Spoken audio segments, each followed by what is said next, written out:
Good morning மக்களே. Today special பாருங்கள், முள்ளங்கி கேரட் மாங்காய் போட்டு சாம்பார் வச்சுருக்கேன். பாருங்கள், உருளைக்கிழங்கு மசாலா தோசை. இது வந்து நேற்று குருமா குழம்பு, தக்காளி குருமா. இதை பாருங்கள், சுட சுட ஒயிட் ரைஸ் குக்கரில் இருக்குது. டுடே ஸ்பெஷல் இதுதாங்க மக்களே. இதோ பாருங்கள், நம்ம மினி இட்லி தான் போட்டிருக்கோம். இங்கே பாருங்கள், கொஞ்சம் வெயிட் பண்ணுங்கள் மக்களே. ஆவி போகட்டும், சூட்டோட நம்ம வீடியோ எடுத்தோன்னா அந்த ஆவி அப்படி தெரியும். இங்கே பாருங்கள், இப்போ கத்தியை வச்சு நான் உள்ளே குத்துறேன். அதை பாருங்கள் எவ்வளோ புஷ்ஷுன்னு போடுறேன். இங்கே பாருங்கள் மக்களே, இப்படி இருக்குது பாருங்கள். நான் எதில் மினி இட்லி ஊற்றிருக்கேங்கிறத உங்களுக்கு வீடியோவில் காட்டுறேன். இந்த பாருங்கள், குழி பணியாரத்தில் தான் நான் ஊற்றிருக்கேன். நம்ம மக்களே இதோ பாருங்கள், தேங்காய் சட்னி நல்லா கட்டியாக அரைச்சிருக்கேன். சாம்பார் பாருங்கள், முள்ளங்கி கேரட் சாம்பார். இங்கே பாருங்கள் மக்களே, மினி இட்லி. இங்கே பாருங்கள் எப்படி இருக்குது பாருங்கள், எவ்வளோ சாஃப்டாக தொட்டோடனே புசு புசுன்னு இருக்கு பாருங்கள்.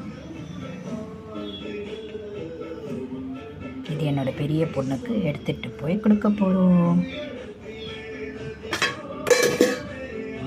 ஓகே, இதான் டுடே டிஃபன் வீடியோ.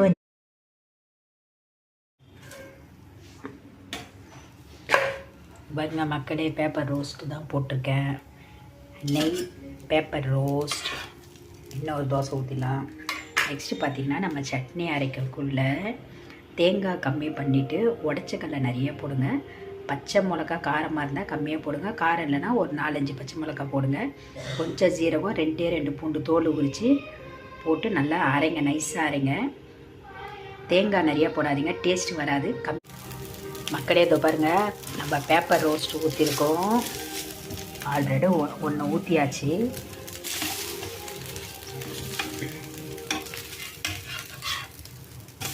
எப்படி இருக்குது பாருங்கள்.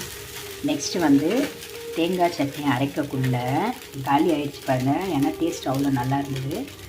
தேங்காய் கம்மியாக போடுங்க, உடச்ச கல்லையை கொஞ்சம் ஜாஸ்தி போடுங்க. பச்சை மிளகா காரம் இருந்தால் ஒரு 2-3 போடுங்க, காரம் இல்லைன்னா ஒரு 5-6 பச்சை மிளகா போடுங்க.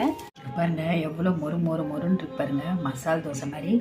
இதுக்கு உருளைக்கிழங்கு மசாலா இருந்தால் இன்னும் சூப்பராக இருக்கும். சட்னியே செம்ம டேஸ்ட்டாக இருக்குது. இதே மாதிரி நைஸாக அரைச்சி சாப்பிட்டு பாருங்கள். கிட்டத்தட்ட ஒரு 6-7 தோசை சாப்பிடுவாங்க மக்களே.